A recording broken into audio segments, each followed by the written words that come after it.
എല്ലാവർക്കും സുഖമാണെന്ന് വിചാരിക്കുന്നു. ഞാൻ മുമ്പത്തെ വീഡിയോയിൽ പറഞ്ഞ പോലെ തന്നെ രാവിലെ ഹോസ്പിറ്റലിൽ പോയി കഴിഞ്ഞാൽ രാത്രി ഭയങ്കര ലേറ്റായിട്ടാണ് വരുന്നത്. അത് മാത്രമല്ല തീരെ വയ്യാത്തൊരു സിറ്റുവേഷൻ ആയതുകൊണ്ട് തന്നെ വീഡിയോ ചെയ്യാനൊന്നും പറ്റുന്നില്ലായിരുന്നു. അതുകൊണ്ടാണ് അപ്ഡേറ്റ്സും കാര്യങ്ങളൊന്നും പറയാത്തത്. അപ്പം ഇന്ന് ഞാൻ കുറച്ച് കാര്യങ്ങൾ ഇവിടെയുള്ള കുറച്ച് ടെസ്റ്റിൻ്റെ റിസൾട്ടും അതേപോലെ തന്നെ ഇനി ഏതൊക്കെ ഡിപ്പാർട്ട്മെൻറ്റ്സിൽ കാണിക്കണം, ഇപ്പോൾ ഏതൊക്കെ ഡിപ്പാർട്ട്മെൻറ്റിൽ കാണിച്ചു കഴിഞ്ഞു എന്നൊക്കെയുള്ള കുറച്ച് അപ്ഡേറ്റ്സ് തരാം. അപ്പോൾ ഫസ്റ്റ് ഹെമറ്റോളജി ഡിപ്പാർട്ട്മെൻറ്റിലാണല്ലോ ഞാൻ ഫസ്റ്റ് കാണിച്ചത്. അപ്പം അതിൻ്റെ ടെസ്റ്റിൻ്റെ റിസൾട്ടൊക്കെ ഇന്നാണ് വന്നത്. അതേപോലെ തന്നെ പൾമനോളജി സൈഡിലുള്ള ടെസ്റ്റുകളൊക്കെ ഏകദേശം കഴിഞ്ഞു. ഇനി ബാക്കിയുള്ളത് CTPA ആണ്, പിന്നെ ഡെർമറ്റോളജി. ഈ 3 ഡിപ്പാർട്ട്മെൻറ്റാണ് ഇപ്പം നിലവിൽ കാണിച്ചിട്ടുള്ളത്. അപ്പോൾ ഹെമറ്റോളജിൻ്റെ ടെസ്റ്റിൻ്റെ റിസൾട്ട് ഇന്നാണ് വന്നത്. അപ്പം അതിനകത്ത് പോസിറ്റീവായിട്ട് പറയാനൊന്നുമില്ല, മൊത്തത്തിൽ നെഗറ്റീവായിട്ടുള്ള കാര്യങ്ങളാണ് പറഞ്ഞത്. ഫസ്റ്റ് അവർ പറഞ്ഞു PNHൻ്റെ ക്ലോൺ സൈസ് ഒന്ന് കാൽക്കുലേറ്റ് ചെയ്യണമെന്ന് പറഞ്ഞു. പിന്നെ അവരത് ക്ലോൺ സൈസ് കാൽക്കുലേറ്റ് ചെയ്തതിൻ്റെ ശേഷം പറഞ്ഞു നിലവിലുള്ള റിപ്പോർട്ട് അനുസരിച്ചിട്ട് PNH മാത്രമല്ല അതിൻ്റെ കൂടെ വേറെ എന്തോ ഒരു മോശമായ കണ്ടീഷനും കൂടിയും ഉണ്ടോ എന്ന് അവർക്ക് ഡൗട്ടുണ്ട്.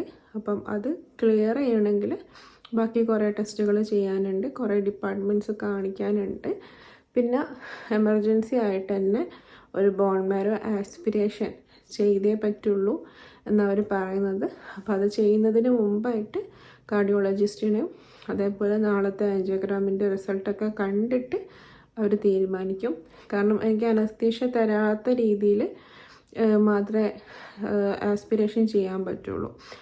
ചില പേഷ്യൻസിന് അനസ്തീഷ്യ കൊടുക്കാണ്ടൊക്കെ എടുക്കലുണ്ടെന്ന് തോന്നുന്നു. അതിനെക്കുറിച്ച് കൂടുതലായിട്ട് എനിക്കറിയില്ല.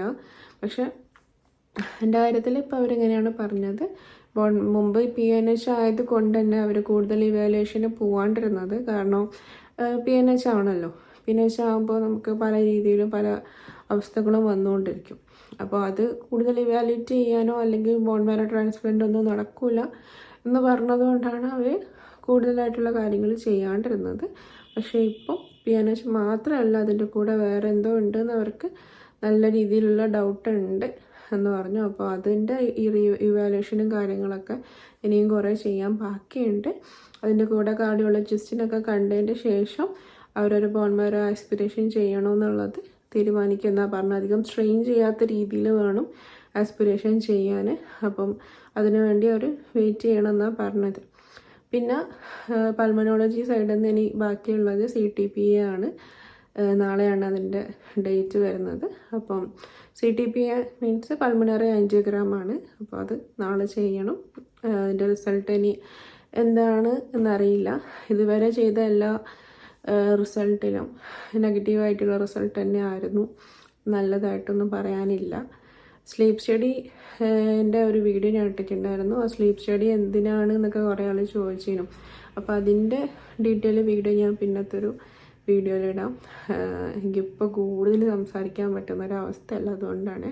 പിന്നെ ഡെർമറ്റോളജി ഡിപ്പാർട്ട്മെൻറ്റിൽ കാണിച്ചു. അപ്പോൾ എനിക്ക് ആദ്യമായിട്ടാണ് ഈ സ്കിൻ ടെസ്റ്റൊക്കെ നടത്തുന്നത്. എനിക്കറിയില്ലായിരുന്നു ഇങ്ങനെ സ്കിൻ ടെസ്റ്റൊക്കെ എങ്ങനെ നടത്തുന്നതെന്നും. ശരിക്കും പറഞ്ഞു കഴിഞ്ഞാൽ അവർ നമ്മളെ സ്കിന്ന് ചുരണ്ടി എടുത്തിട്ട് അതൊരു എന്താ പറയുക ഒരു സ്ലാഷ് പോലത്തെ സംഭവത്തിലൊക്കെ ചെയ്തിട്ട് അതിനെന്തൊക്കെയാണ് ചെയ്ത് ടെസ്റ്റൊക്കെ ചെയ്തിട്ടാണ് നമ്മൾ സ്കിന്ന് അനാലിസിസ് ചെയ്യുന്നതും പിന്നെ സ്കിന്നിൻ്റെ ഇൻഫെക്ഷൻസ് എന്താണെന്നുള്ളതൊക്കെ നോക്കുന്നത്. അപ്പോൾ എനിക്ക് നാട്ടിൽ നിന്നൊക്കെ സ്കിന്ന് കാണിക്കാൻ പോകുമ്പോൾ ഒന്നും അങ്ങനെ ഡീറ്റെയിൽ ആയിട്ടൊന്നും നോക്കില്ല. എന്തെങ്കിലും കണ്ടു കഴിഞ്ഞാൽ അവരെന്നായിട്ട് ഇങ്ങനെ ഡയഗ്നോസ് ചെയ്യും, ഇത് ഇന്നതിൻ്റെ കാര്യമാണ് എന്നുള്ളത്. പക്ഷേ ഇവരങ്ങനെയല്ല ചെയ്ത് നല്ലപോലെ സ്കിന്നിൻ്റെ ഒരു പാച്ചായി ആ ഭാഗം ഉരച്ചെടുത്ത് അതിനെ അവർ ടെസ്റ്റിന് അയച്ചു അതെന്താണെന്നുള്ളത്. അപ്പോൾ അതെനിക്ക് ഫംഗൽ ബാക്ടീരിയ ഇൻഫെക്ഷൻ ആണെന്നാണ് പറഞ്ഞത്. കുറേ ടൈം എടുക്കും, ഇമ്മ്യൂണിറ്റി കുറവായതുകൊണ്ടും അതേപോലെ കുറേ മൾട്ടിപ്പിൾ ഡിസോർഡേഴ്സ് ഉള്ളതുകൊണ്ടൊക്കെ അത് കുറേ ടൈം എടുക്കുമെന്ന് പറഞ്ഞു. അപ്പോൾ എനിക്ക് മെഡിസിൻ തരുന്ന സമയത്ത് എനിക്ക് ഇൻഹേലർ എടുക്കുന്നതുകൊണ്ട് തന്നെ അവർ തരുന്ന ഒരു ആൻറ്റിബയോട്ടിക്കും എൻ്റെ ഇൻഹേലറും കൂടി ഓപ്പോസിറ്റ് റിയാക്ഷൻസ് ആണ് വരിക എന്നതുകൊണ്ട് അവരെനിക്ക് ആൻറ്റിബയോട്ടിക്സ് തന്നില്ല. ജസ്റ്റ് ഇച്ചിങ്ങനെയുള്ള ഒരു ടാബ്ലറ്റും ഓയിൻമെൻറ്റും മാത്രമാണ് തന്നത്. അപ്പോൾ എനിക്ക് തലയിലൊക്കെ ഇങ്ങനെ ചെറുതായിട്ട് ഇൻഫെക്ഷൻസ് വരുന്നുണ്ട്. പിന്നെ ഫംഗൽ ഇൻഫെക്ഷൻ പോലെ തന്നെ തലയിലൊക്കെ ഇൻഫെക്ഷൻ വരുന്നുണ്ട്. അപ്പം കുറച്ച് മുടിയുണ്ട്. അപ്പം അത് മൊത്തത്തിലെടുത്ത് കളയാൻ വേണ്ടി പറഞ്ഞിട്ടുണ്ട്. അപ്പം മുടി പോയില്ല എന്ന് പറഞ്ഞ ആൾക്കാർക്കൊക്കെ കുറച്ചൊക്കെ സന്തോഷമായിട്ടുണ്ടാവും എന്ന് വിചാരിക്കുന്നു, വെറുതെ പറഞ്ഞ കേട്ടോ. അപ്പം ഹെയർ ഇൻഷാല്ല ഹെയർ കളയണം. അപ്പം അങ്ങനെയുള്ള കുറേ കാര്യങ്ങളുണ്ട്. ഇനിയുള്ളത് പൾമണോളജി പിന്നെ ഹെമറ്റോളജീൻ്റെ ബാക്കിയുള്ള റിസൾട്ട്സൊക്കെ ഇനി ടെസ്റ്റിന് കൊടുക്കണം.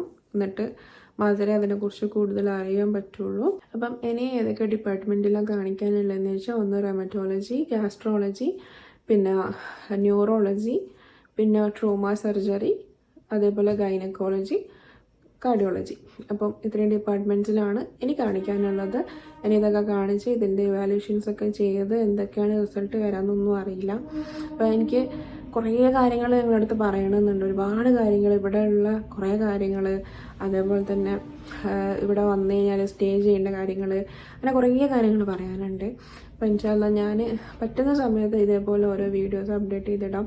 എനിക്ക് തീരെ വയ്യാത്തൊരവസ്ഥയാണ്. ശരിക്കും പറഞ്ഞാൽ ഹോസ്പിറ്റലൊക്കെ പോയി വരുമ്പോഴത്തേക്കും മൊത്തത്തിൽ ടയേർഡാവുന്നൊരു സിറ്റുവേഷനാണ്. പിന്നെ ബ്ലീഡിങ്ങും കാര്യങ്ങളൊക്കെ കൂടുതലായതുകൊണ്ടും ഒക്കെ ഭയങ്കര ബുദ്ധിമുട്ടായൊരവസ്ഥയാണ്. അപ്പോൾ നിങ്ങളെല്ലാവരും എപ്പോഴും ചെയ്യുന്ന പോലെ തന്നെ ദുആ ചെയ്യുക.